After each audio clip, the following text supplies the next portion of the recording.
सभी को नमस्ते। आज का ये जो केस है पैनक्रियाटाइटिस, पेशेंट का नाम है मिस्टर वेनिकलाल मारू, एज है 75। इनकी केस हिस्ट्री, इनको हार्ट प्रॉब्लम और ब्लड प्रेशर, इसके अलावा उनको और कोई भी प्रॉब्लम नहीं था। सबसे पहले इनको 1 सितंबर 2020 में स्टमक पेन हुआ था अचानक। तो उन्हें लगा कि ये गैस ट्रबल है, तो उन्होंने खुद से ही होम रेमेडी स्टार्ट की। तो थोड़ी देर दर्द बंद होता था, फिर वापस से स्टार्ट हो जाता था। अंत में उन्होंने वापस पेन किलर ही ली और पेट बंद हो गया, स्टमक पेन बंद हो गया। उसके बाद कुछ भी नहीं हुआ। फिर वापस से मई 2020 में फिर से पेन स्टार्ट हुआ अचानक से, और तभी भी उनको वैसे ही लगा, तो उन्होंने होम रेमेडी की, लेकिन कुछ असर नहीं हुआ। और उस दिन तो उनको वॉमिटिंग भी हुई और पेन किलर लिया। उसके बाद दूसरे दिन वापस से स्टमक पेन नहीं, फिर से जुलाई 2021 में फिर से स्टमक पेन हुआ। और उस दिन जो पेन हुआ वो उनको बर्दाश्त भी नहीं हो रहा था और वॉमिटिंग कंटिन्यूस हो रही थी। दूसरे दिन सवेरे फिर उन्होंने सोनोग्राफी खुद से ही निकाली और उसमें डायग्नोस हुआ कि वो पैनक्रियाटाइटिस आया हुआ है उसमें। तो डॉक्टर ने कहा कि सोनोग्राफी के डॉक्टर ने कहा कि आपके फैमिली डॉक्टर को दिखाइए। तो उन्होंने डॉक्टर को दिखाया, तो उन्होंने कहा कि आपको जब भी स्टमक पेन होगा तो आपको पेन किलर ही लेनी पड़ेगी, इसमें एलोपैथिक में इसका कोई भी इलाज नहीं है। फिर उसने दूसरे डॉक्टर को दिखाया उन्होंने, तो उन्होंने भी वही बताया। ऐसे 3-4 डॉक्टर को दिखाया, सब ने यही बताया कि पेन किलर से ही इसका इलाज हो सकता है।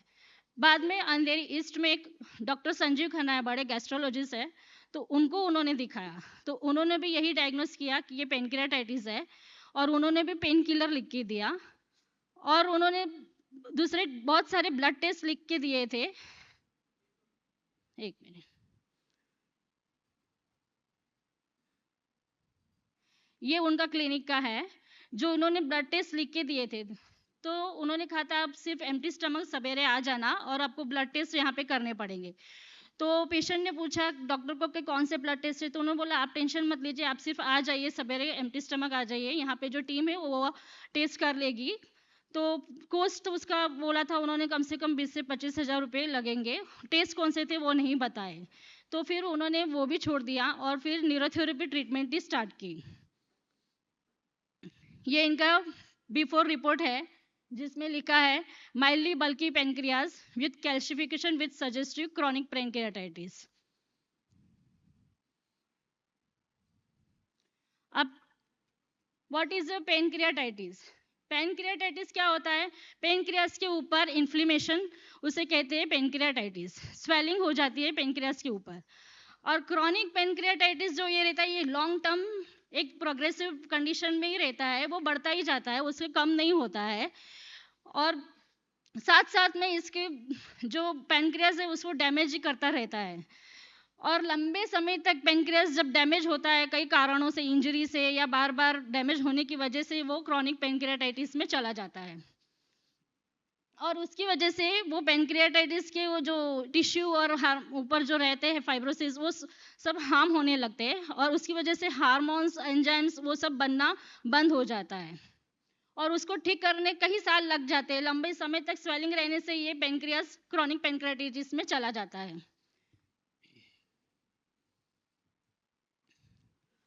अब इस किस कारण से पेनक्रियाटाइटिस होता है? तो बार बार पेनक्रियास हार्म होने से, डैमेज होने से, चोट लगने से, हैवी अल्कोहल लेने से, फिर जीन्स के रिलेटेड है, high triglyceride level in the blood के अंदर हाई कैल्शियम होने से, या कभी कभी गॉलस्टोन होता है तो भी, या बार बार एंटीबायोटिक लेने से भी ये पेनक्रियास डैमेज हो सकते हैं।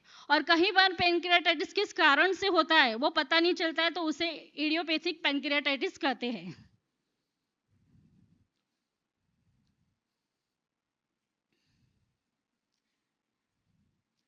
ये इनका पहले जो प्रॉब्लम था, अपना न्यूरोथेरेपी ट्रीटमेंट से पहले, स्टमक पेन, डाइजेशन इश्यू, बल्की पेनक्रियास और irregular urinary bladder wall.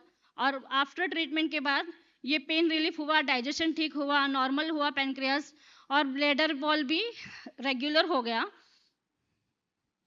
Treatment ये है CNS, gas all 3 side, all toe finger, gas eye pain, वो सब सारी की सारी टो फिंगर है। न्यूट्रल ट्रीटमेंट है, साथ में 6 ADR है और 1 पॉइंट लीवर है। ये मैंने 20 दिन उनको दिन में 2 बार ट्रीटमेंट दी थी। सेकेंड ट्रीटमेंट वापस से ऑल्टो फिंगर और उसके साथ में नॉर्मल एज नॉर्मल दिया था, लेकिन विदाउट पेन, उसमें पेन नहीं दिया था, और 1 पॉइंट लीवर इंटू 6 ट्रीटमेंट दिया था। 15 दिन के बाद जब वो कुछ खाने लगे, जैसे पहले तो वो कुछ खा ही नहीं सकते थे, 1-2 चम्मच दाल चावल भी खाएंगे तो भी वॉमिट होती थी, पानी पीते थे तो भी पेट दर्द होता था, और ना खाना पीना उनका कुछ भी नहीं था। तो 20 दिन के ट्रीटमेंट के बाद वो दाल चावल खाना उन्होंने शुरू किया। उसके बाद में 15 दिन ये ट्रीटमेंट देने के बाद उनकी एक रोटी स्टार्ट हुई, उन्होंने एक रोटी भी खाई तो भी उनको पेट दर्द नहीं हुआ, और वो रोटी खाने के बाद मैंने normal as normal with pain के साथ दिया, 1 पॉइंट लीवर इंटू 6 ट्रीटमेंट दिया, और विटामिन की ट्रीटमेंट 15 मेडुला 1.6 ADR, ये सारी ट्रीटमेंट दी गई है।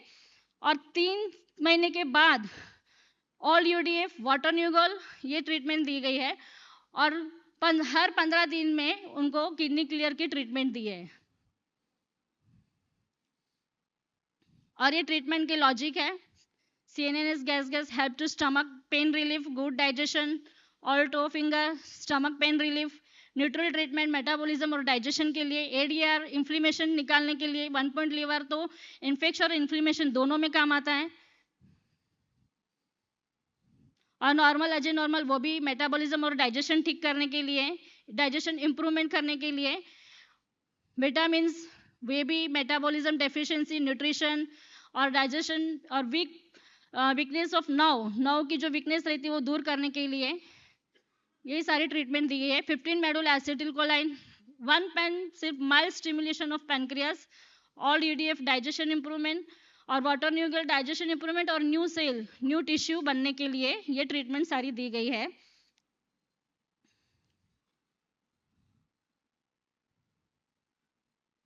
और ये इनका अपना न्यूरोथेरेपी आफ्टर ट्रीटमेंट के बाद का जो रिपोर्ट है, pancreas is normal size shape, no calcification in pancreas. और ये पेशेंट का वीडियो।